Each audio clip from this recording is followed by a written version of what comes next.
त्याला सण होतो का नेता झाल्याला दुसरा जमत नाही त्याला. धनगराचा एक बांधव म्हणला आता आमच्याकडे नेतृत्व आलं पाहिजे. लाल पाडा होता, लाल असा येवल्याचा अलिबाबा, लाल पाडा होता. असं दुसरं जमत नाही त्याला. त्या तवाच आळ्या वळवळ करतात त्याचे. दुसरं नाही जमत त्याला, सगळं त्यालाच लागतं मरुस तर. इतकं आपल्या बुद्धीचं आहे ते. त्याला कोणी मंत्री झालेला जमत नाही, कोणी आमदार निवडून आलेला जमत नाही. तेव्हा लागतो फक्त, नाही मग त्याच्या ऐकण्यात लागतात. काय बांधून ठेवतो का नौकर म्हणून तो मग सगळ्याला. इथं नाही आलं ते. अरे ते बिचारं पोरग आमचं ते बोरडे भैया मेलं ना, उपाशी तापाशी रो एक दिवस नाही आला, नुसतं भाषणं ठोकीतो.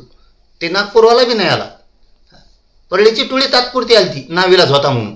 आता त्यांनाही देणं घेणं नाही. हे याला फक्त ना हे येवल्याच्या अलिबाबाला एकच गोष्ट लागते, त्याच्या मोर्चाला गर्दी. मग बंजारा समाजाचं वाटलं झालं तरी चालन, पण माझ्या मोर्चाला जमत असतो ते. धनगराचं वाटलं झालं तरी चालेल. एकदा मला नाही का धनगराला एसटीतून आरक्षण द्या अलिबाबा म्हणला का, कशाला मोर्चाला पळतात त्याच्या. हे तुमच्या लेकरांचे वाटोळे करणारे लोक आहेत. आम्ही तुमच्यावर त्याच्या इतका कधीच वार केलेला नाही. एखाद्या दिवस फटकून बोललो असतो, पण आमच्या मराठ्याने इतकी दयामाया कोणालाच नाही. शेवटी आम्ही वेळेवरती दयामायाच करतो. आम्ही कधीच ओबीसी म्हणत नाही. लहान भाऊ मोठा भाऊ सुद्धा म्हणत नाही. दुःख लागलं की लगेच डोळे पुसायला जाणारे लोक आहेत आम्ही. एखाद्या वेळेस बोलत असतील, मग गाव तिथं थोडंफार बोलाचाली होती, तालुका तिथं बोलाचाली होती, जिल्हा तिथं बोलाचाली होतच असती. एक परिवार असल्यासारखे ओबीसी मराठा आहेत. पण यांचे इतकं काय संपित नाहीत. पण आता ते आहारी गेले सगळ्या. छगन भुजबळच्या आहारी गेले तर छगन भुजबळ सगळ्या ओबीसींचे जेवढे खरे नेते आहेत ना, सगळ्याला बरबाद करणार. टीकेकडे कसं बघता? वडेट्टीवारांची टीका ही त्यांच्या तोंडातली नाही. आजपासून त्याला किंमतच नाही द्यायची. आता त्याचे काय अवकाश आहे. ते सगळं काँग्रेस संपायला लागलं आता. आई ते काँग्रेसमध्ये ओबीसी नेते नाहीत काय. बरं पाटील, 17 तारखेला बीडमध्ये मोर्चा निघतोय ओबीसीचा. नाही ओबीसीचा नाही, म्हणजे ओबीसीचा ते जातीयवादी अलिबाबाचा मोर्चा आहे. ओबीसीचा त्याच्यात काही संबंध नाही. ओबीसीचा काय संबंध नाही. ते काही एसटीत आरक्षण द्या म्हणतो का धनगराला. त्याचं काय म्हणणं आहे नेमकं? कोणा सुधरलंय का 18 पगड जातीच्याला? आता फक्त मोर्चाला कुंभार जवळ करीन, काही कडी ओडरी रजपूत जवळ करीन, आता बंजारा जवळ करीन, आता धनगरांना जवळ करीन. आता सगळ्यांना एवढा मोर्चा असतं फक्त गोड गोड बोलन. या आपण आलो पाहिजे, आपण दिसलो पाहिजे, तेव्हा ताकद दिसली पाहिजे, पुरी ताकद लावा सगळ्या जातीच्याला गोरगरिबाला म्हणून. आता मग त्यात काय नावे असतील, सोनार असतील, जे जे छोट्या छोट्या गरीब बिचारी जाती आहेत, मुस्लिम दलित असतील, यांना फक्त या म्हणून.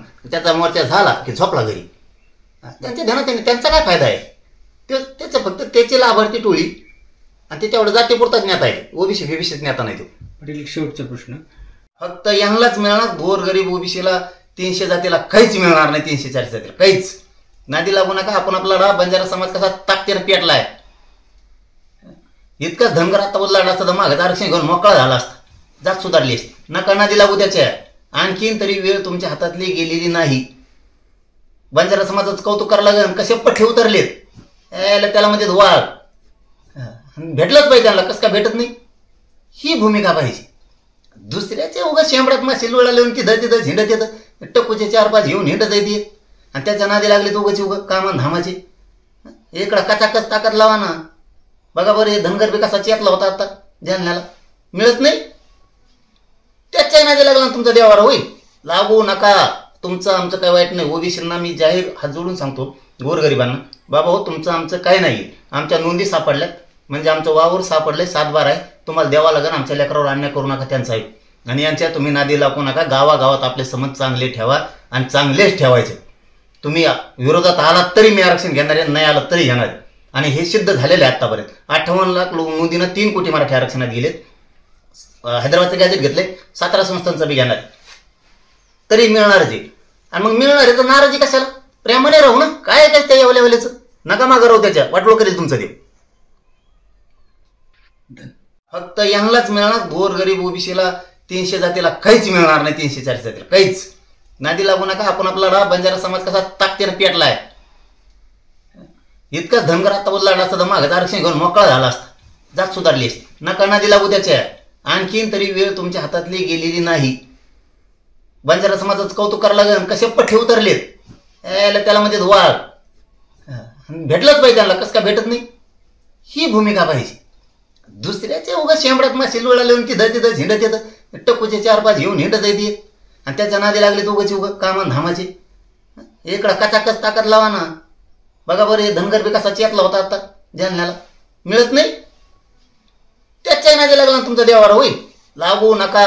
तुमचं आमचं काय वाईट नाही. ओबीसींना मी जाहीर हात जोडून सांगतो, गोरगरिबांना, बाबा हो तुमचं आमचं काय नाही. आमच्या नोंदी सापडल्यात, म्हणजे आमचं वावर सापडलंय, 7/12 आहे. तुम्हाला द्यावा लागेल. आमच्या लेकरावर अन्याय करू नका त्यांचा आहे. आणि यांच्या तुम्ही नादी लागू नका. गावागावात आपले समज चांगले ठेवा आणि चांगलेच ठेवायचे. तुम्ही विरोधात आलात तरी मी आरक्षण घेणार आहे, नाही आलात तरी घेणार आहे. आणि हे सिद्ध झालेलं आहे आतापर्यंत. 58 लाख नोंदीनं 3 कोटी मराठी आरक्षणात गेलेत. हैदराबादचं गॅजेट घेतलंय, 17 संस्थांचं बी घेणार आहे, तरी मिळणारच आहे. आणि मग मिळणार आहे तर नाराजी कशाला? प्रेमाने राहू ना. काय आहे त्या एवढ्या वेळेचं? नका मागं राहू, त्याच्या वाटोळ करेल तुमचं देव.